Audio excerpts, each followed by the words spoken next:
What's going on, guys? D. Anthony here.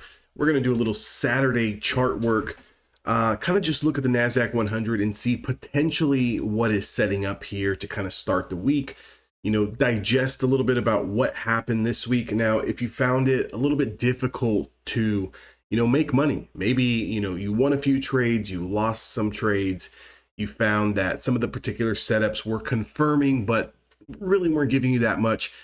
This week was a little bit of a distribution period. Okay, so what distribution means is a little bit of a battle at a key level of supply and demand where, buyers and sellers are trying to figure out price. So if we kind of go back to the left, a few weeks ago, we lost that 50-day moving average, put in a 6-7 day selling period into the bottom linear regression that's down here. You can see we touched the lows of 17,113 before having a little bit of a dead cat bounce here back into this supply zone here, 50 EMA, 20 SMA, getting rejected, coming back down, putting in a higher low, and then now finally reclaiming that 50-day moving average. So again, where we stand, the longer you are in distribution, the bigger the move coming out, right? I've mentioned this time and time again. You need to be extremely patient while you're in distribution. You need to size down, typically cutting your size in half, and you need to look for more scalping opportunities, okay? You're not going to get these big, 100, 200, 300 point expansion days.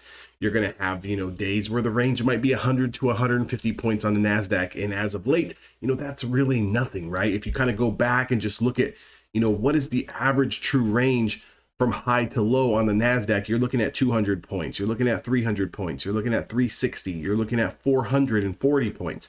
Okay, so when you look at this week, we had a range of 115 here.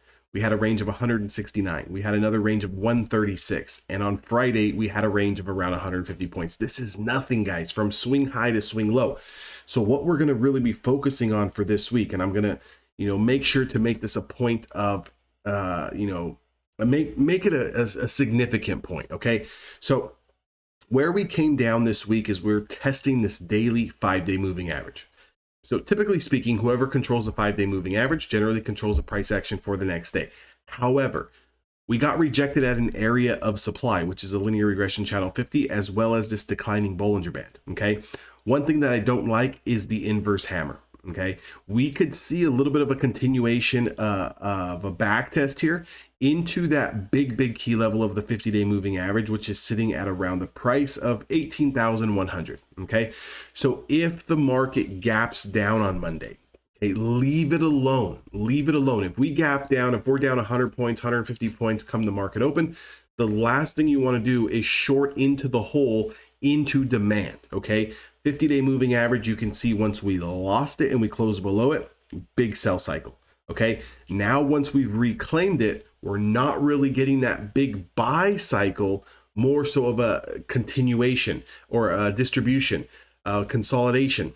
Are we going to load up for that next big high to start testing, the most recent highs of 18,700? Or is this just a continuation dead cat bounce that's going to get rejected and start to backtest some of these lower demand zones?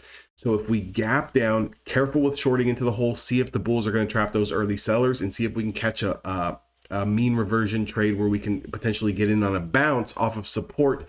Again, to the long side, if we do take out 18,348, we're still pinned until we get over 18,418. Okay, so just kind of jot that down on your notes, make an alert. 18,418. We need to clear out that supply before the bulls have any chance of really stretching higher. Okay, so as long as we're trading below that, expect a little bit more choppy action.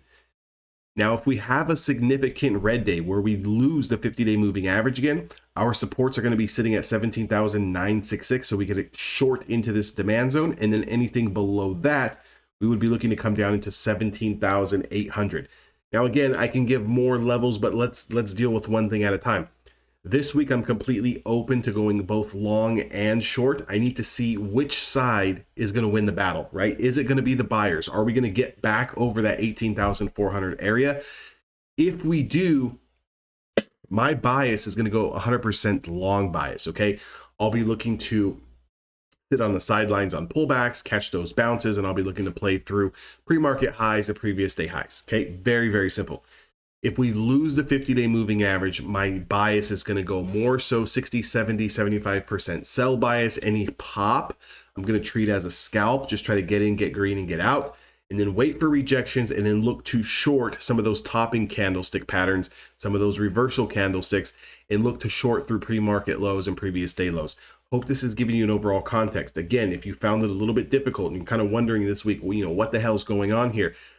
Distribution is what the hell's going on, right? So when you're trading in a tight range, things can get a little bit tricky, okay? So again, be patient because the move is coming, and I'll see all of you guys on the inside. I'll see the rest of you guys on YouTube.